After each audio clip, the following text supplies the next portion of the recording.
출동 계엄군 Y. 네. 어디까지 책임지나요?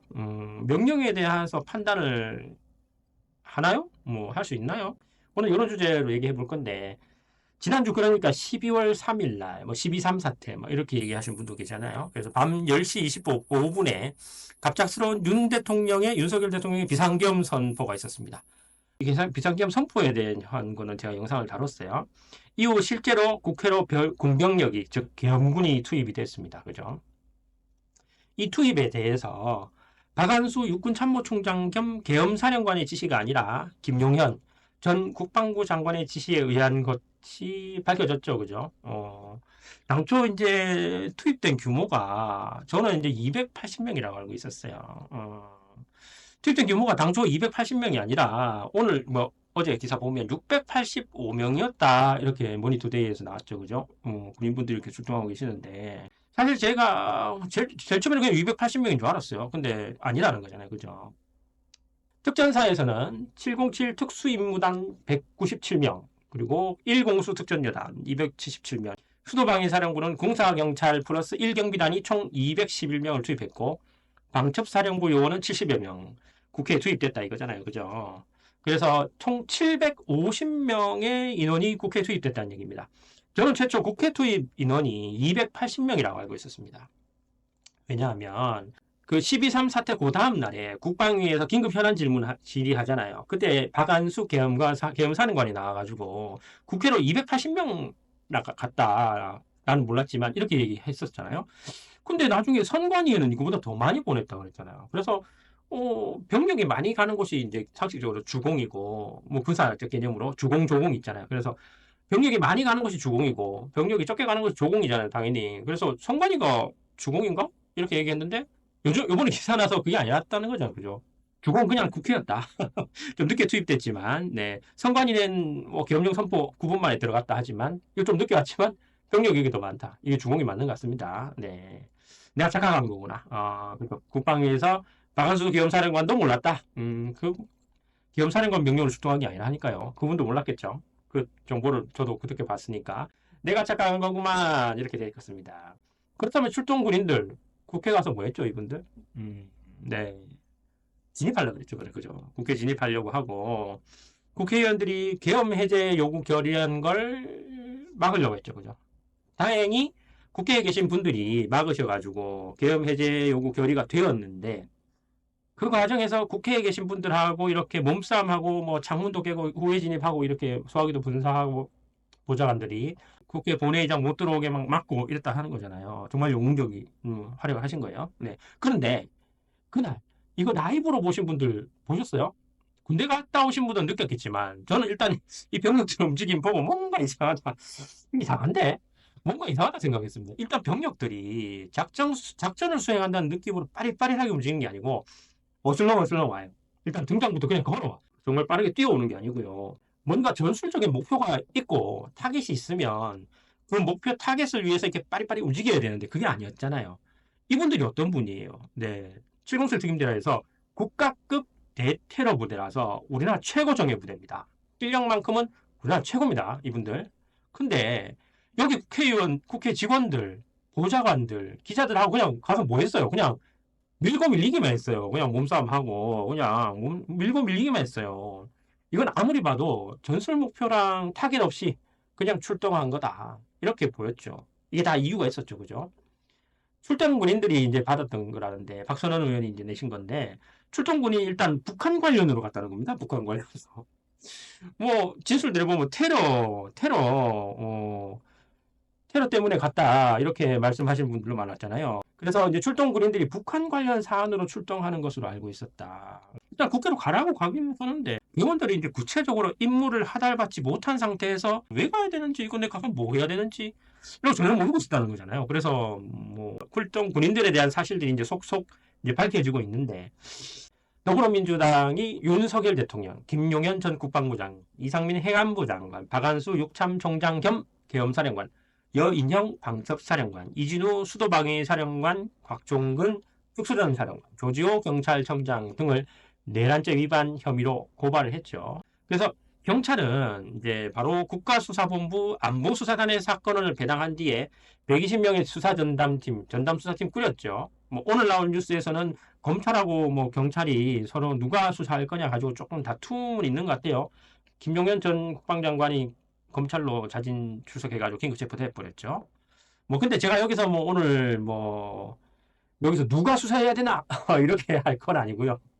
누가 수사하는 게 옳은 것인가 이런 거 할 건 아니고 오늘 영상은 순수하게 이 영상을 시청하고 있는 일반 시민분들이 아닌 군인분들을 위해서 인사이트 드립니다. 바로 처벌 어디까지? 처벌 어디까지입니다. 왜 이걸 하냐면 제 동생이 군인입니다. 현재 해군에서 복무하고 있어요. 해군에서 복무하고 있는데 주위의 동료 군인들이 가장 궁금해하는 것이 이걸 압니다. 아, 나 출동했는데 나도 처벌받나? 물론 이제 제 동생은 이제 포항에 있어가지고 자기는 뭐 그런 염려가 없지만 자기 동기들 다 위에 있잖아요. 국회 이번에 출동한 뭐 동기들이나 이런 분들이 정말 전전긍긍한다는 거예요. 정말 무서워한다는 거예요. 그래서 한번 알아봅니다. 이 출동부대 군인들 처벌받나요? 일단 처벌 가능성 있는 범죄 알아봅니다. 내란죄입니다. 형법 87조. 요즘 많이 이제 얘기들 하시는 내란죄입니다. 대한민국 영토의 전부 또는 일부에서 국가 권력을 배제하거나 국헌을 물러나게 할 목적으로 폭동을 일으킨 자입니다. 네, 여기에 집중되겠습니다. 국가 권력 배제는 아니고요. 여기에 나중에 이제 수사가 집중될 겁니다. 이제 뭐 요번에 이제 많이 이제 인터뷰 보셔서 알겠지만 국회의원 한 명 한 명이 다 국헌 이게 헌법기관이잖아요. 그래서 국헌 질서를 문란하게 이제 했냐? 여기에 이제 좀 포인트가 오겠죠? 하지만 제가 할 거는 게 아니다. 자, 우두머리는 사형무기 무기금고, 모의에 참여하거나 지휘하거나 그 밖에 중요 임무 종사한 자는 사형무기 5년 이상 징역 또는 금고, 사상 파괴 약탈행위 한 자로 같다. 자, 단순 출동군인 같은 경우는 여기가 조금 아리까지 하실 거예요. 부하 수행하거나 단순히 폭동에만 관여한 자는 5년 이하의 징역 또는 금고에 처한다. 네. 사실 출동 군인분들이 가장 염려하는 게 이 3호잖아요. 그죠? 부하 수행하거나 단순히 폭동에만 관여한 자. 네. 우리나라 그 판례는 폭동을 좀 넓게 보기 때문에 국회 진입한 것도 폭동의 구성 요건이라 볼 가능성이 많습니다. 높습니다. 그래서 부하 수행이라는 거는 이제 어떤 거냐면 뭐 줏대 없이 다른 사람의 주장에만 따라서 그가 하는 짓을 따라 행동하는 것을 의미하는데 결국 같이 화합해서 내란 행위를 수행하는 것을 말합니다. 그런데 이 내란죄라는 것도 범죄잖아요. 범죄는 고의나 과실이 있어야 성립합니다. 그죠? 이 내란죄도 고의 있어야 처벌됩니다. 네. 단순 부하 수행하거나 단순 폭동해도 내란 고의 있어야 됩니다. 이거 처벌하려면. 그럼 내란의 고의라는 게 뭐예요? 적어도 이렇게 국가 권력을 배제하거나 국헌 문란을 할 목적으로 폭동을 일으킬 고의, 즉 국가 전복할 고의가 있거나 출동군인 중에 이런 내란 고의 있던 사람이 몇 명 있었을까요? 국회 가라 해가 그냥 가라 해서 가는데 왜 가는지도 모르고 갔잖아요. 근데 무슨 내란의 고의가 있어? 이 사람들한테 무슨 내란의 고의가 있어? 출동군인 중에 내란의 고의가 있으신 분은 없지 않을까? 대신 이런 건 있어요. 물론 이제 출동한 군인 중에 위 고발장에 이름을 올린 분이 있습니다. 이진우 수방사령관 국회 갔다 그랬어요. 그 속죄 인터뷰라고 하잖아요. 거기에 자기도 갔는데 같이 갔다 그랬어요. 이진우 수방사령관이. 근데 이제 가 보니까 상황이 좀 이렇게 그렇게 해서 총기는 두고 내려라. 이래서 그냥 병력만 내렸다라고 진술했죠, 그죠? 그래서 요 부분은 이제 조금 이제 수사를 받으면서 이제 고의가 있었나 이런 게 좀 할 거지만 그거 말고 그냥 수방사 인원들, 그냥 707 특임대 인원들, 경비단 인원들 없습니다. 내란 고의가 어딨어요, 이 사람들한테? 없어요. 그래서 처벌을 안 받을 가능성이 훨씬 많습니다. 우리나라 역사상 이제 쿠데타를 시도하는 사례 중에 처벌받은 게 과거 전두환, 노태우 전 대통령에 대한 판례 있잖아요. 그때 출동했던 게 1공수, 3공수, 5공수잖아요. 1공수는 이번에도 출동하고 12.12에도 출동했죠. 그죠? 12.12 때 출동 병력들 처벌받았습니까? 처벌 안 받았습니다. 왜요? 내란 고의가 없어요. 내란 공범이 아니에요. 내란 공범으로 처벌하려면 적어도 내란 행위 저지르려고 기획하고 결심하는 단계에서 중요한 역할을 해야 돼요. 내란의 고의가 있어 보이고 그리고 단순 출동 명령을 받은 이제 군인들은 어떻게 돌아가는지도 모르고 뭐 그냥 명령 수행하는 거잖아요. 그래서 처벌 가능성 자체가 없어요. 다만 수사받을 가능성이 있습니다. 수사받을 가능성. 근데 그 수사라는 게 그 당시 사실관계를 이제 제대로 구성하기 위해서 이제 수사받을 가능성이 있지만 그것도 이제 계급이 조금 높으신 분들이 이제 수사를 받는 거지. 뭐 밑에 이제 계급 낮으신 분들은 크게 걱정 안 하셔도 됩니다. 또한 군인 신분이라서 적용되는 처벌장이 있습니다. 바로 반란죄입니다. 군형법상 반란죄. 군인 신분이시기 때문에 이 검토 안 할 수 없죠, 그죠? 내란죄와 비슷하게 규정되어 있는데 작당하여 병기를 휴대하고 반란을 일으킨 사람. 네, 수개는 사형입니다. 여기 무기 없죠. 무기가 아예 없어. 그냥 사형. 반란 모에 참여하거나 반란주의랑 그 밖에 반란 주요 임무 종사한 반란을 한 사람은 사형 무기 7년 이상 징역 금고. 반란에 부하 내동하거나 단순히 폭동에 관여한 사람 7년 이하의 징역 금고. 여기죠. 또 여기죠. 예, 다수 출동하시는 분들 여기입니다. 또 똑같죠, 그죠? 이게 내란죄하고 똑같이 반란 고의성이 있어야 됩니다. 군형법상 반란죄는 다수의 군인이 작당하여 병기 휴대하고 국권에 반항함으로써 성립한다 그래요, 판례는. 근데 국권에 반항하는 고의가 있어야 되는데 국권에 반항하려면 군 통수권자 혹은 지휘권자에 대한 반항한 행위가 있어야 되잖아요. 근데 출동한 군인들은 명령에 따른 거지. 이게 명령에 국권 통수권자의 통수에 반항하거나 지휘권자의 지휘권에 반항하려는 분들 아니잖아, 그죠? 오히려 거기에 다른 사람들이지. 그래서 국권에 반항할 고의가 있었던 분들이 아닙니다. 그래서 반란죄 구성 요건 자체가 없어서 처벌 가능성이 없습니다. 또 명령에 따랐기 때문에 항명죄는 또 더더욱 아니잖아요. 이처럼 출동한 군인분들이 과연 처벌받을 가능성이 있겠나 이제 제가 한번 이제 간략하게 살펴봤어요. 간략하게. 사실 우리 군인분들이 정당한 명령을 따라야 하고 부당한 명령에는 따르면 안 된다고 저희가 이제 많이 알고 있잖아요. 이건 헌법 교과서에서 나오는 말이에요. 정당한 명령에는 따라야 되지만 부당한 명령에는 따르면 안 된다. 근데 사실 저는 이런 얘기 들었을 때 좀 오해가 있다고 생각했어요. 왜냐하면 잘 생각해 보세요. 군인의 속성이 뭡니까? 군인의 속성은 명령에 복종하는 것을 그 기본 전제로 하고 한번 내려진 명령은 죽음을 각오하고라도 임무를 완수해야 되는 걸 사명으로 하고 있잖아요. 그래서 군대라는 게 그 군대라는 속성상 내려진 명령에 대해 그것이 정당한가 부당한가 판단하는 것에는 한계가 있습니다. 이분들 한계가 있어요. 이 군대라는 속성을 벗어나서 인간의 판단 기준에서 누가 보더라도 이게 부당하다, 정당부당하다 이게 판단할 수 있으면 괜찮은데 가령 이런 거예요. 상관이 야, 너 가가지고 정말 저거 죽도록 패고 와. 이렇게 명령하면 누구나 판단할 수 있잖아요. 이거 누가 봐도 이게 부당한 명령이잖아요. 이거는. 근데 상관이 모월 모시까지 국회로 전개하여서 누구를 체포해라. 이런 명령을 내려오는데 거기다 대고 제가 왜 국회에 가야 되죠? 누구를 왜 체포해야 됩니까? 하고 물어볼 시간적, 환경적 여유가 있을까요? 이분들한테? 군대 안 갔다 온 분들이야. 이걸 왜 못 물어보냐 이렇게 하실 수 있는데 이거 잘못 물어보면 항명으로 오해받기 좋습니다. 그리고 또 군인이 법률 전문가입니까? 군인은 전투, 그러니까 국민의 생명과 재산을 보호하기 위해서 그리고 국토 방해하기 위해서 국가 이익을 보호하기 위해서 무력을 쓰는 것 그리고 임무를 완수하는 것에 전문가지 법률 전문가는 아닙니다. 지금 상관이 내린 명령에 대해서 그것이 법률적으로 정당한가 부당한가 판단할 수 있는 군인 몇 명이나 됩니까? 네, 우리나라에서요. 애초에 이런 법률적 기준에 대해서 군대에서 배워보신 분이 있습니까? 지금 나한테 내려진 명령이 나중에 내란죄 폭동 행위에 해당한다고 예상이 가능한 군인은 몇이나 됩니까?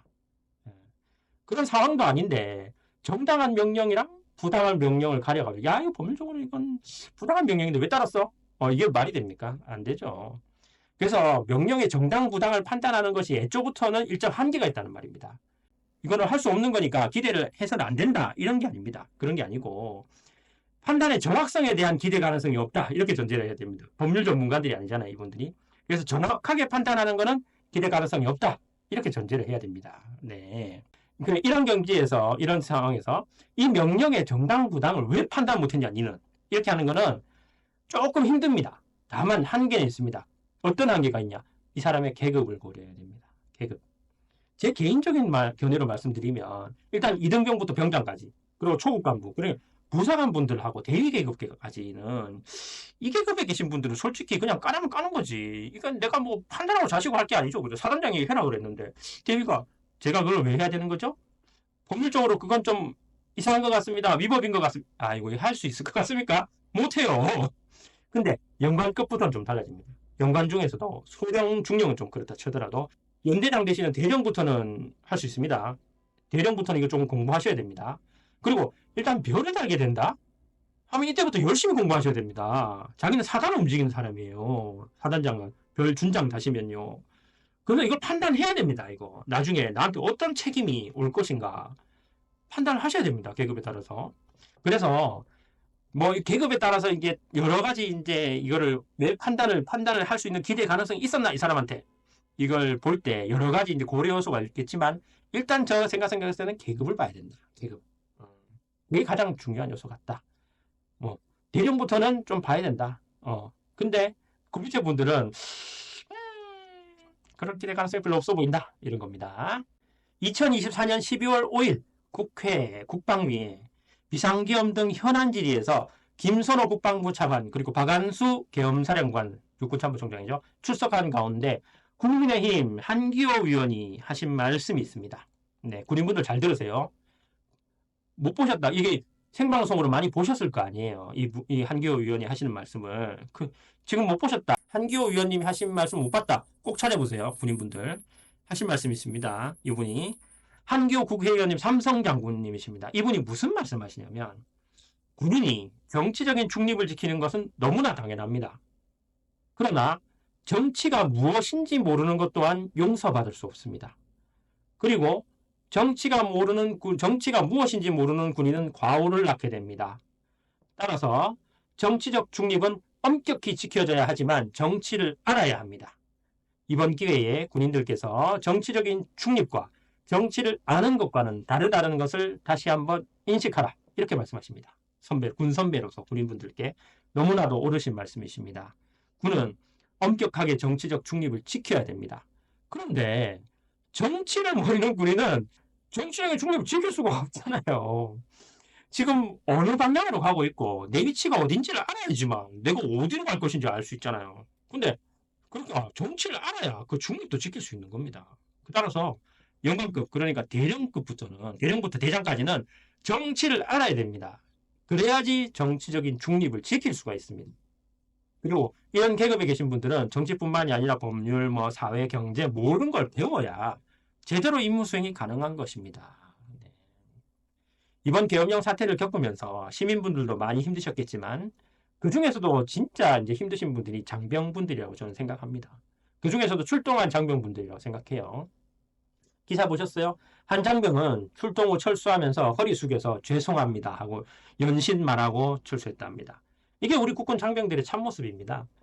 명령에 의해서 어쩔 수 없이 출동했지만 그 본질은 같은 시민입니다. 네, 그 순간에도 판단했다는 얘기잖아요. 국회의원 끌어내라 그러는데 이게 맞는 거야? 누가 명령에 의해서 어쩔 수 없이 누구의 명령에 의해서 어쩔 수 없이 출동한 군인들이지만 이 사람들한테 누가 손가락질 할 수 있겠어요? 제대로 임무 수행 중이었다. 예, 라고 하겠습니다. 오늘 제가 이제 인사이트 드린 바와 같이 이제 출동 장병들은 형사처벌의 위험성이 없습니다. 적어도 이제 고발장에 이름이 있으신 분들, 그 높은 분들이라면 이제 수사의 가능성이 있고 처벌받을 가능성이 있습니다. 그런데 그 고발장 이름 없으신 분들 있잖아요. 지금 혹시라도 염려하고 계신 분들 계신다면 염려를 다 떨쳐버리시고 자신의 현재 임무에 집중하시기 바랍니다. 처벌 가능성이 없습니다. 그래서 혹시나 제 영상을 보시는 군인분들 염려 말고 형사처벌 가능성 없으니까 안심하시고 임무 수행하시기 바랍니다.